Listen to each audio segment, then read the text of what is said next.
So I feel like I've been on this journey, like I said before, like a long time.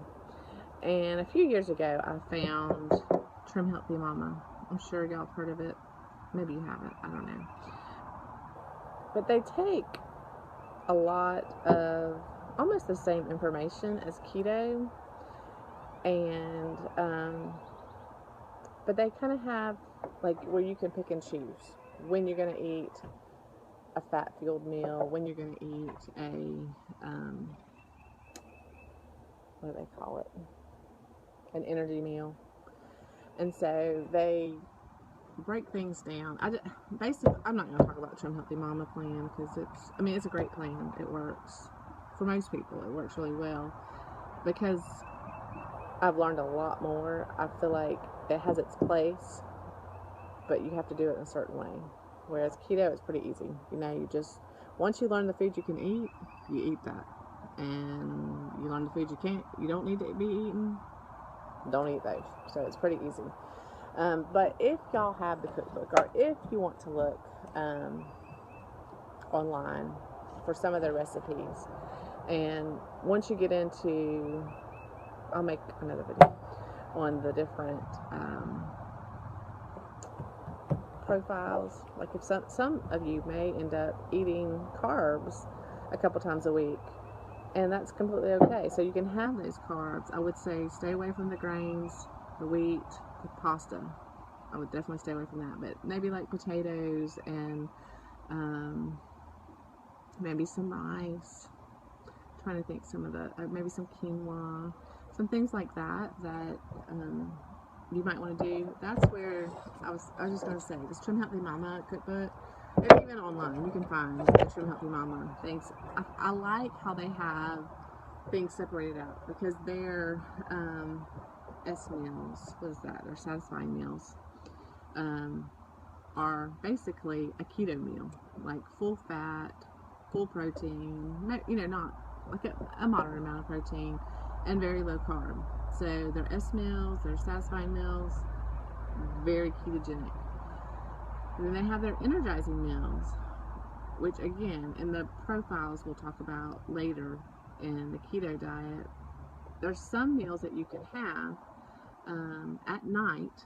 That's the key, at night, because during the day you're in fat burning mode when you wake up. And so if you want to stay in fat burning mode all day, and then maybe have some carbs at night, because your carbs will process differently at night than they will if you're eating them all day, that's when you can have those energy meals. And they are low fat, they have some carbs in it, and just a moderate amount of protein. So that is something to think about if you're wanting to do what Leanne calls in her book carb ups. So I'll talk about that again another day, or maybe today later, just the different fat profiles or keto profiles that you can do. And really you just need to figure out your body and your carb tolerance and your mindset, like, okay, I'm gonna have to have carbs, I can't go without carbs, and that's completely fine. It just depends on why you're doing it, what you need, how you need the diet to work for you. And again, this is something for myself personally that I am looking to do long term. Can I sustain this way of eating? Can I sustain this for my life? That's always what I'm thinking about when I start an eating plan. I rarely will start something that is just going to be like that. I'm just not going to do that.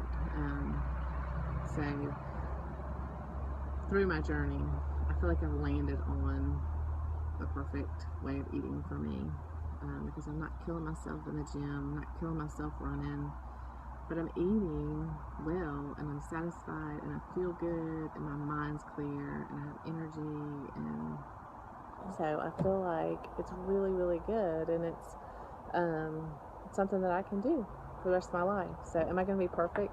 No. And I do believe that you, just for some of your hormones in your body, you probably do need to break out of ketosis. Some people disagree with that, and that's fine, that's their opinion, but I do feel like just mentally, probably it's good to have sometimes.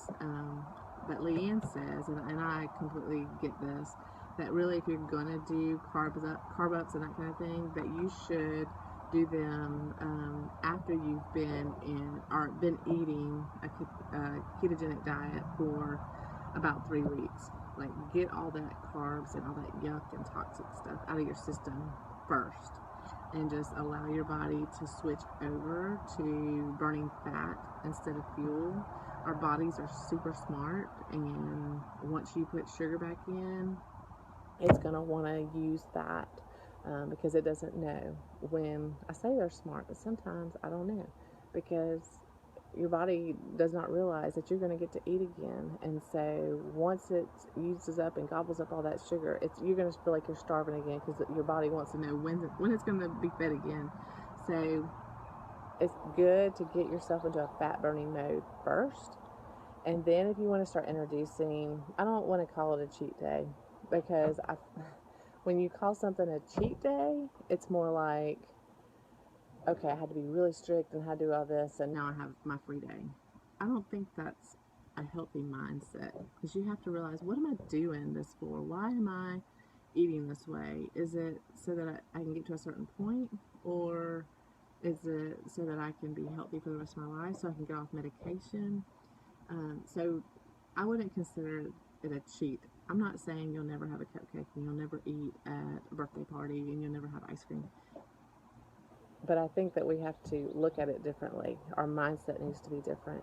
This is a way of eating, and there are some circumstances, just because of our culture and how social it is around food, that yes, there may be some food choices that I might indulge in that aren't good. But what is that going to do to you? What is that going to do to your health? So I think that's important to think about. What's your goal?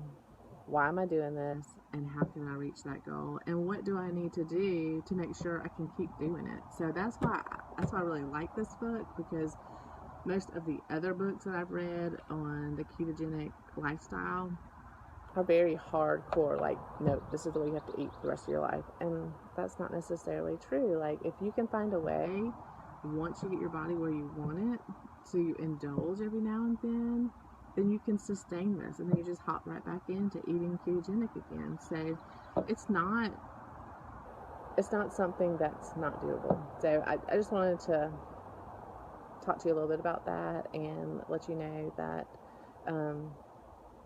that there's a food list. I did post a food list, but sometimes it's just good to hear somebody say it, or hear it and see it and touch it and feel it, so that all the senses of your body can help you absorb the information. So I hope y'all are enjoying these videos. This is new to me, but I think it's really important that we get our bodies healed, so that we can be here for our grandkids and our great grandkids, and it's just important. So that's why I'm doing this. I hope y'all have a great day. Thanks. Bye.